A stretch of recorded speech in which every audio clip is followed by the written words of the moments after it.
Saya percaya kita harus lebih takut Tuhan daripada takut siapapun. Taat pada Tuhan daripada siapapun. Besok bahkan saya akan share juga bagaimana saya mendengar suara Roh Kudus dalam video yang viral. Saya akan share juga kenapa video itu yang viral, bukan video menghentikan hujan, bukan video Roh Kudus bilang sama saya ada orang lumpuh dan dia berjalan. Kenapa video yang itu yang viral? Karena tidak sesuai dengan opini dan naratif dan algoritma dari dunia. Dunia mau menjatuhkan Injil, kalau tidak bisa dia jatuhkan, dunia jatuhkan pemberita-pemberita Injil. Dan terkutuklah orang-orang Kristen yang ikut mendukung jatuhnya Injil dan hamba-hamba Tuhan.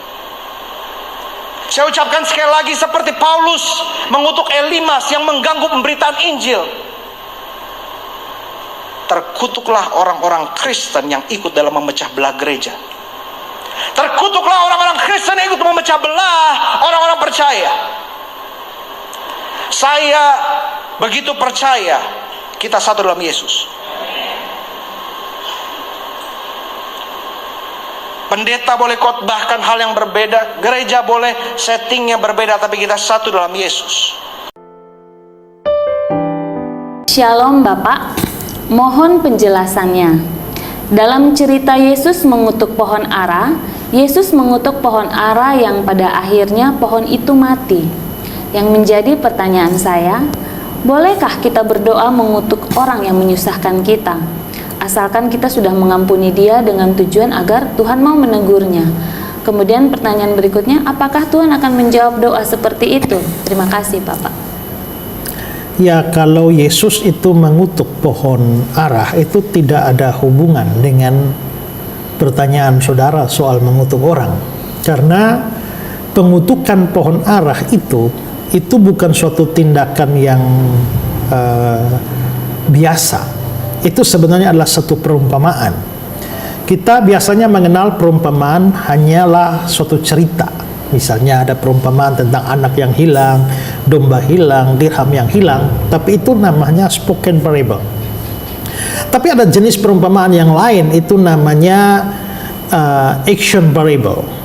Itu adalah perumpamaan yang diperagakan, dan itu banyak terjadi dalam perjanjian lama. Ya, misalnya ketika Hosea disuruh mengawini seorang perempuan sundal, itu sebenarnya adalah suatu perumpamaan yang diperagakan, di mana sama seperti Hosea yang mengawini perempuan sundal, demikianlah Tuhan itu mau menerima Israel yang telah berzina secara rohani dengan penyembahan berhala. Dan masih banyak contoh yang lain. Nah, Tuhan Yesus melihat bahwa bangsa Israel ini penuh dengan semua peraturan agama, upacara agama, ibadah-ibadah, tapi hidup mereka itu tidak ada pertobatan, tidak menghasilkan buah pertobatan. Jadi mereka sama seperti pohon ara yang berbuah, berdaun lebat, tapi tidak ada buah. Dan karena itu pohon itu dikutuk. Dengan kata lain, kalau Israel hanya berdaun saja dengan segala macam aktivitas rohani tanpa buah pertobatan, sama seperti Yesus mengutuk pohon ara itu, demikian juga orang-orang seperti mereka itu akan dikutuk. Nah, jadi itu sebenarnya adalah perumpamaan yang diperagakan. Itu tidak ada urusan dengan kita mengutuk orang dan lain sebagainya, ya. Tapi tentang pertanyaan saudara, bolehkah kita berdoa mengutuk orang yang menyusahkan kita? Nah, kalau kita melihat ke dalam Alkitab, maka Alkitab justru melarang hal itu. Ya. Dalam Lukas 6, 27-28, dia bilang begini, tetapi kepada kamu yang mendengarkan aku berkata, kasihilah musuhmu, berbuat baiklah kepada orang yang membenci kamu, mintalah berkat bagi orang yang mengutuk kamu, berdoalah bagi orang yang mencaci kamu. Jadi ini jangankan mengutuk, tapi dibilang mintalah berkat.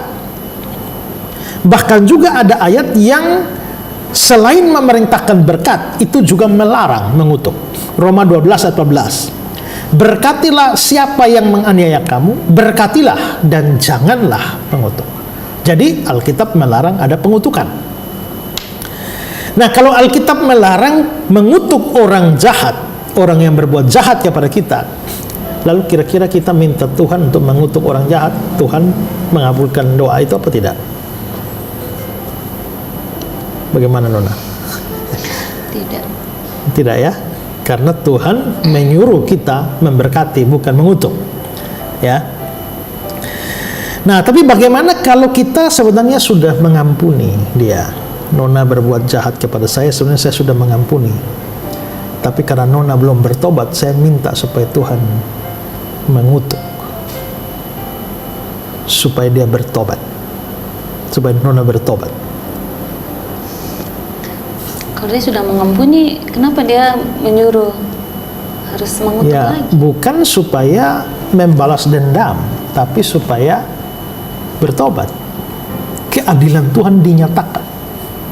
Ini orang jahat. Dia bukan hanya menyakiti saya, dia menyakiti banyak orang. Dia bukan hanya tipu saya, dia tipu banyak orang.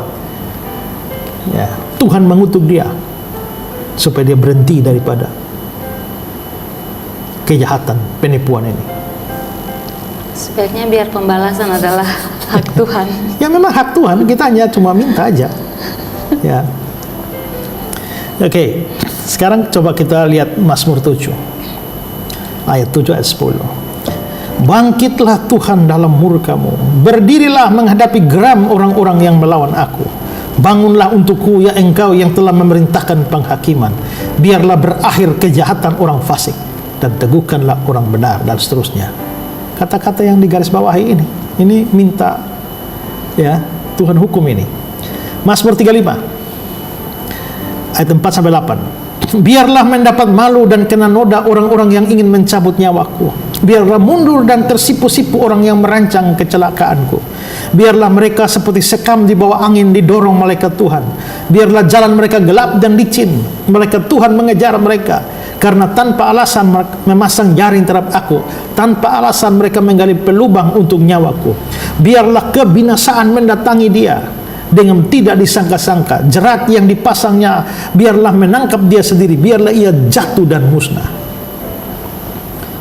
Mazmur 55 ayat 16. Biarlah maut menyergap mereka, biarlah mereka turun hidup-hidup ke dalam dunia orang mati, sebab kejahatan ada di kediaman mereka yang dalam batin mereka. Lalu Mazmur 58 ayat 7 sampai 9. Ya Allah, hancurkanlah gigi mereka dalam mulutnya, patahkanlah gigi geligi singa-singa muda ya Tuhan. Biarlah mereka hilang seperti air yang mengalir lenyap. Biarlah mereka menjadi layu seperti rumput di jalan. Biarlah mereka seperti siput yang menjadi lendir, seperti guguran perempuan yang tidak melihat matahari. Bagaimana Nona? Mazmur-mazmur ini terkenal sebagai mazmur-mazmur kutukan.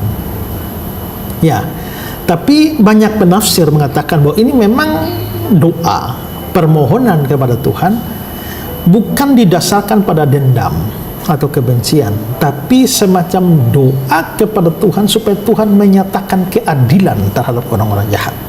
Ya, Tuhan mengakhiri kejahatan mereka, ya, supaya mereka tidak terus berbuat jahat. Jadi memang ini mazmur kutukan, tapi bukan dilandasi dengan kebencian atau dendam karena kitanya telah dijahati, ya, tapi supaya kejahatan berhenti, ya. Nah, karena ada mazmur-mazmur kutukan semacam ini dan ditulis dalam kitab suci, ya boleh saja. Tapi lagi-lagi ingat, ada perbedaan tipis antara kita mengharapkan keadilan dan kebenaran Allah ditegakkan dengan kebencian kita terhadap orang itu. Jadi ya, kalau saudara betul-betul mengampuni dan merindukan kebenaran Allah ditegakkan, kejahatan berhenti, lalu mau bikin mazmur, ya silakan. Ya, tapi pokoknya ada mazmur-mazmur seperti itu. Motivasinya itu ya. Motivasinya, ya. Oke. Jadi tergantung motivasi. Ya. Dan itu hanya Tuhan yang bisa tahu. Ya, dan hanya Tuhan yang tahu, dan terserah Tuhan mau jawab apa tidak. Gitu. Namanya juga ini doa-doa saja, permohonan-permohonan saja. Thank you for the happiest year of my life.